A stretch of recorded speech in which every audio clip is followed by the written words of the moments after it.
I am now creating weekly exclusive content for Patreon, so if you are interested in that, go check out the link down below. And of course, if you want to avoid the random lottery of FIFA points, you want to go straight to the source, buy the players directly, use u7buy.com and use the code TVM at checkout.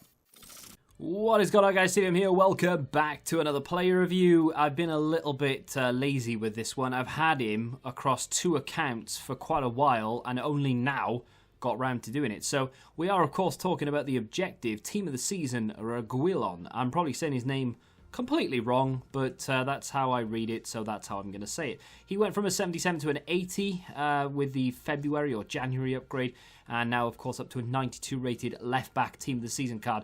I packed the other Spanish left-back yesterday, and I thought, I don't want to use him because I've got Team of the Season Robertson, right? But then I've packed a couple of cards that I kind of want to use, and I've got Saul's SBC card, so I kind of have to use him, right? But then I thought to myself, hang on a minute, I've got Reguilon. I can just stick him in there. He's 3 overall better, and generally speaking, he is a fantastic left-back on paper.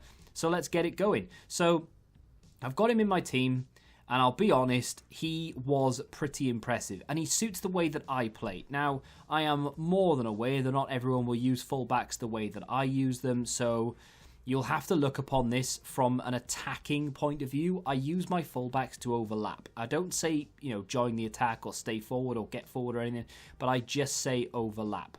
I don't necessarily say to them, stay back while attacking, because I need that extra outlook going forward. I would much rather score 4 and concede 3 than concede 4 and only be able to score 3. So I need more attackers than I do defenders. That's the way that I look at it anyway. I'm going to concede goals regardless. Regardless of if I've got like Varane and Van Dijk at the back and Ter Stegen in goal, I'm still going to concede goals. So I'd rather have that attacking prowess, if you will. So 92 rated Reguilon. Now, I've got myself several versions of this because I've played with him across 2 or 3 different accounts and I've been using different chem styles. So it's going to be a toss-up between either just going like hell for leather and just sticking a shadow on him. I wouldn't necessarily recommend it. The backbone is probably the chem style I use the most for fullbacks because you get obviously a big defensive boost.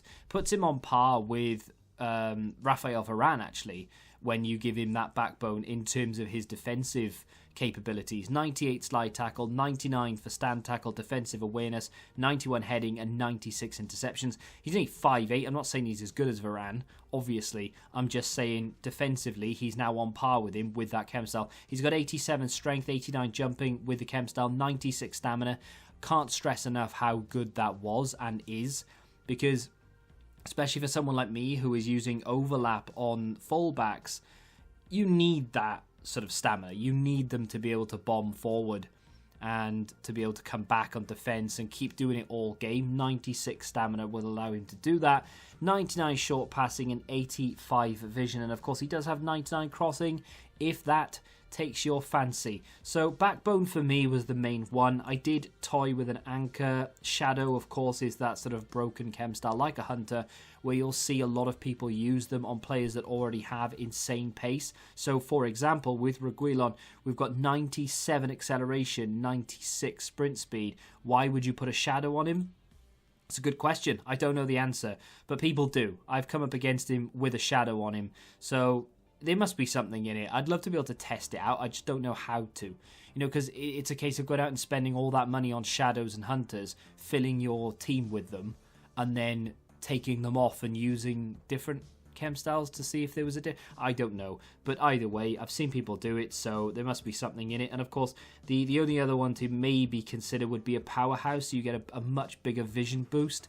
But to be honest, I would much rather have the backbone so we get that little extra strength. Now, you may have been watching clips for a couple of seconds, most of which, of course, are going to be him just tracking back, making defensive challenges and what have you. And he's very good at doing that, of course, because he has that acceleration, he has that stamina, he's very quick in sort of defending. The problem with playing overlap is that he has a medium defensive work rate. If he had high, this would be a phenomenal card. Like, it would be upper echelon style, because he would obviously want to bomb forward. And with the overlap as well, he just goes forward at every given opportunity. But of course, then he is more than willing to track back, and with that pace and with that stamina, he can do it all game, and he'll be really, really quick at doing it as well. So with the medium defensive work rate, for people who play overlap, it's not ideal, that's for damn sure. But like I said, I play it, and for the most part, I didn't really get caught. Now and again, yeah, of course I would, but you can kind of say that about anyone, even if you don't play overlap and you play stay back while attacking. Sometimes on corners and what have you, you just get caught. But the beautiful thing about it is that agility and that acceleration and sprint speed will allow him to get back quickly when you take over in sort of user controlled, if you will. So you click onto him, you sprint back, and you will be able to get there. And when he does get there, because of that backbone, he knows exactly what to do. His defending is fantastic. He's got that strength. I mean, it's not amazing, so if you do end up coming up against some really strong strikers, then sometimes maybe you'll have a problem. Like Mariano, for example. Mariano's Player Moments card came up against him a few times. I've used Reguilon probably more than any other card I've ever reviewed, like this early on, because he went straight into one of the teams. Unlocked him day one. Couldn't get to him for a couple of days because that account was unassigned. Then he went into the team. A couple of Team of the Seasons packed. He's been in there ever since.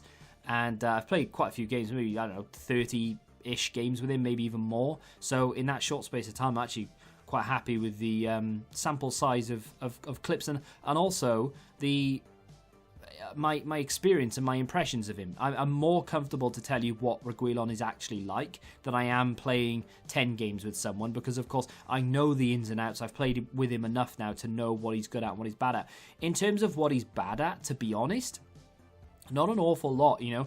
Like I said at the beginning, it kind of depends on how you use your fullbacks. If you are using them to overlap, then it's going to be a different story, and it's going to be almost a different review to if you use them at stay back. Now, I have got a formation where I tell people, or a tactic I should say, where I tell my fullbacks to stay back while attacking. I don't use it that often, but I will say that I have dabbled in it with a few games because I was under pressure, and what I do is I tell them to stay back and I play wide. So defensively, I'm normally around 5 width, which more or less kind of counters a lot. You know, you can counter the people who are playing extremely wide, and then obviously when people play extremely narrow, attacking wide, you can sort of counter that as well.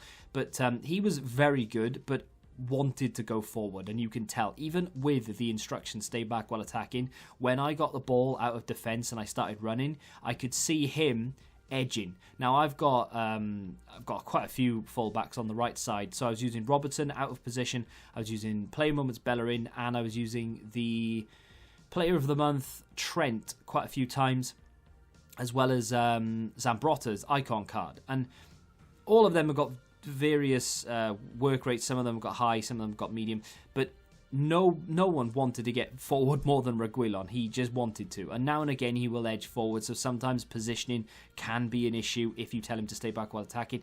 If you tell him to overlap, or you don't have any instruction on him at all, he will go forward, and you expect that, so then you expect him to not be there if you get countered.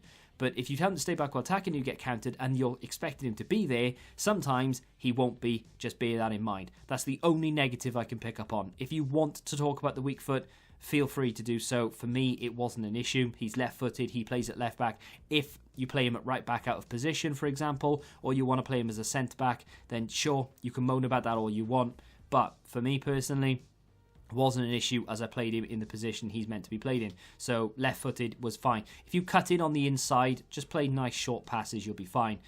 So strengths, I mean, everything else really. I mean, his defending with a chem style is phenomenal.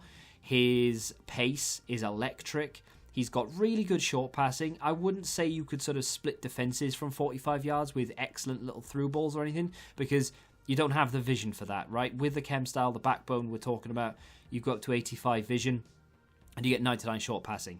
Capable of threading a ball? Sure. Capable of playing a pretty impressive pass? Definitely. Capable of spreading it 45, 70 yards across the field? Maybe not so much. You know, sometimes he can, and of course, you know, sometimes you sort of, what's the word I'm looking for? You switch it to another flank. There is a word for that. Square it, I guess, maybe, I don't know. But either way, you are switching it from flank to flank. Sometimes you can do that quite well, but in terms of like an over-the-top through ball, not so much. I would leave that to my central midfield players, but yeah, very little in the way of negatives here. You've got an awful lot of time to unlock this as well. You've got another week. I don't know why EA did it, but they gave us 2 weeks to unlock this card. 100% worth it. Arguably one of the best fullbacks in the game. He's complete. He can do everything. Apart from his long shots, actually. I mean, obviously, he doesn't have great long shots. His shot power is not bad, to be fair. But, yeah, he can't really shoot, but he can do anything else. So that is definitely worth the unlock, in my opinion, even if you only end up using that Team of the Season for another guaranteed Team of the Season pack. I definitely think it's worth an unlock. And if that's what you've come here for, there's your answer. Let me know what you think of him in the comments. Have you done him yet? Have you maybe not done him and you were thinking maybe I won't bother, but now you will? Let me know your stance on that. If you have enjoyed the video, hit that like button, subscribe to the channel for new, and until the next time, goodbye. Football Index. The game changed. Download the app now.